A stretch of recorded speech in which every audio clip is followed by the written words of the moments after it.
All right, everybody, what is going on? This is episode 571 of the First and Frame Rate Show. I am Via Baller. Over here, we talk about Georgia Southern and Atlanta Falcons football. And today, I'm gonna try to keep this episode a little bit short. You know, I ain't gonna say it's not much to talk about, but I want to get straight to the point. And with that being said, a little bit all over the place here. If this is your first time here, welcome. I can be found on YouTube and Rumble. I'm also on Spotify, Stitcher, Apple, and Google Podcasts. I want to thank you guys for the support. You guys have been phenomenal. Last few videos have done great. The last few episodes of the podcast have done great. And I cannot thank you guys enough. I also can be found on firstandframerates.com. Go check out the website and see what you like over there. I'm still putting some work into it, but for the support, I really, really appreciate it. Excuse me. All right, let's go ahead and get into this off the top. The Falcons foundation is intact. The Falcons foundation is absolutely on point.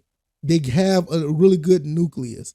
The foundation is set, and I want to really get into this.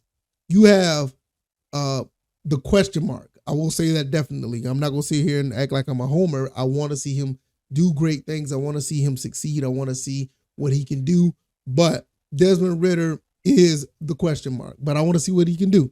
I think he'd be able to flourish in this offense because you got Drake London, who's on a rookie deal. Kyle Pitts on a rookie deal. Tyler Algier on a rookie deal. You have Bijan Robinson coming in on a rookie deal. You have an offensive line that's probably, pretty much set for the next few years as far as contract goes. All the guys I just mentioned are pretty much set in their contract for the next few years. You have a good nucleus on defense as well. Not talking about the veterans that we signed. When you look at a Troy Anderson, you look at AJ Terrell, you look at, you can even add Jesse Bates to that, or what I would prefer is Richie Grant, Ebikete, Taquan Graham. You have some guys that are actually, going to be really, I think they're going to be a really cohesive unit. Clark Phillips III is going to be coming along, and the guy from Alabama that we drafted in the seventh round, don't sleep on him either. These guys could play some ball. With that foundation being set, this is exactly what the Falcons need, not just the franchise, but the fan base. These guys that are in our fan base, and I don't want to get into that. I just did a whole video about them. But when you look at what this, if you look at what this team has done, and you see where they're going, what they got going on forward. I'm sorry, I'm just all over the place. You can talk about those Georgia Bulldogs all you want. That's up there in Philly. I get it. That may be your thing. That's fine. But there's no denying what the Falcons are doing. We're basically 2, I'll say 3, and you can even make the case probably even 4 years. That's stretching it. Maybe 3 years behind of what the Philadelphia Eagles are doing. And that's a pretty good recipe. They made it to a Super Bowl. So that nucleus of what they have up there, and compared to what we have here, I don't think talent-wise, because you see all the talent that's over there in Philly, but we have a lot of guys that are here that are just ready to make something happen. You got all this talent here that are actually, can be doing some things, and they're all still young. So I'm looking for Arthur Smith to turn his 7-10 team around to probably go 10-7 or even 11-6. Or dare I say, maybe even 11-5. Is that 11-5? Is that right? No, 12-5. Yeah, 12-5. I'm going to say. I'm all over the place. This is what I get for rushing. Also, I want to say this. We're supposed to have like $80-something million in cap going in the next season. A lot of these guys that's for Atlanta, that's playing for Atlanta right now. It could be a situation where a lot of these guys are going to be probably moving on. If you talk about the Jalen Hawkins of the world, let me see who else is. We don't have that many. Calais Campbell is on a 1-year deal. Bud Dupree, Eddie Goldman is on a 1-year deal. Now, there's a reason why I'm talking about all these defensive players, because there's a lot of really, really good defensive players that's going to be coming into free agency next year. And I don't even want to get into all their names, but you're talking about the Bosas, you're talking about Patrick Queen, You're talking about Micah Hyde, even though he's a little bit on the older side, and Oliver at defensive tackle. And I know I'm talking about these names that we may not need because we did sign Oyamada and some other guys in that front seven. But when you look at this type of a free agency that's going on, we're going to be able to spend more money on top of the players that we have now. Don't get it twisted. Everybody may not pan out. So we could be in a situation where we could be looking for other talent. We have the money to spend. So not only just the defense, we could talk about offense as well. We just don't know.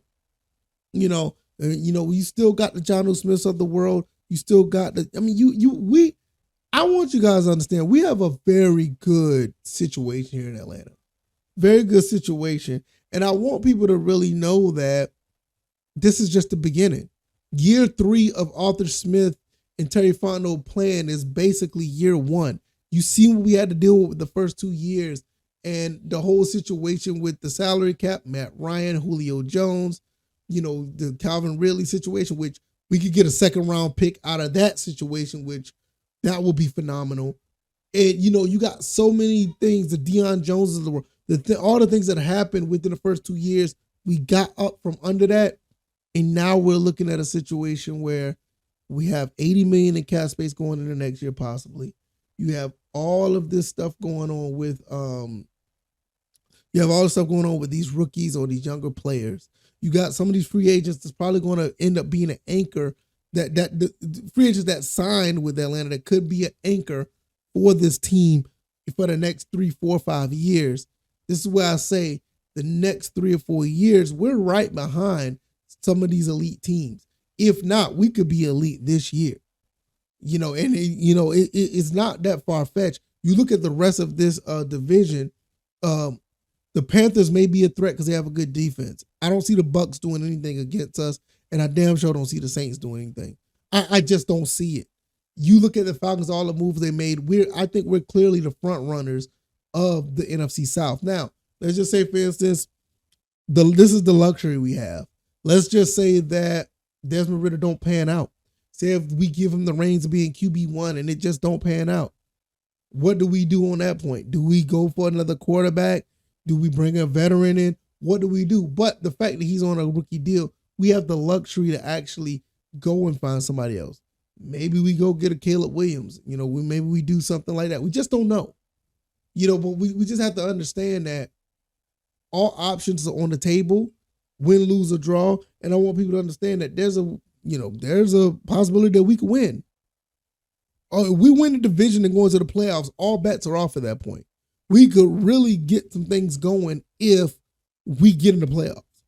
Like I said, all bets are off at that point. Don't get it twisted. Just because you go in the playoffs, and I don't like this mentality. Some people do this. Oh, we're going to go in the playoffs and get knocked out in the first round. Who has that type of loser mentality? But to go back to what I was saying in my video, a lot of Atlanta Falcon fans are broken. And I hate to say that because I want the fan base to be uplifted with what we're doing. But some of these people don't want to feel that way. And it kind of sucks. But the foundation is set. You look at Desmond Ridder, Drake London, Kyle Pitts, Tyler Algier, Bijan Robinson. You look at this offensive line. You look at Jonnu Smith, who's still productive. You look at a Richie Grant. You look at AJ Terrell. You look at Jeff Okuda, which possibly could turn things around. You look at Phillips III that could do some things. He looks like he's going to be a stud. You look at this front seven with Grady, Taquan Graham, Ebiketie. You got Caden Ellis. You got Troy Anderson. You got Lorenzo Carter. Did I say Grady Jarrett? I think I did. But we got so many pieces. And for what we had last year, and literally be in contention for the division all the way up until like 3 or 4 games left, that says a lot about the coaching. I can't wait to see what this coach can do with this team. It's going to be really awesome to see. But I don't want to hold you guys up. Like I said, I want to make this episode a little bit shorter than usual. Let me know what you guys think. If you like this commentary, hit the like button, share this podcast, subscribe to the channel if you haven't already. Let me know what you guys think. Am I tripping? I don't know what I'm talking about once again, or you understand where I'm coming from. The foundation is set, guys. It's okay to understand the past and what's happened there, but the future is now. The first 2 years of this regime, it was just not, it was not ideal. They had to clean up a lot of stuff.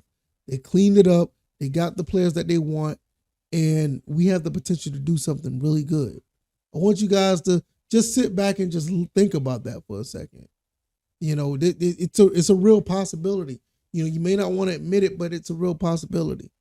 I'm going to get up out of here. I can be found on YouTube and Rumble. I'm on Anchor, Stitcher, Spotify, Apple, Google Podcasts. Check out the website, firstandframerates.com. Also follow me on Twitter at VFBaller, where I talk about things that don't make it into the show. And I'm going to get up out of here. All right, y'all. Y'all take it easy, and y'all be blessed. Peace.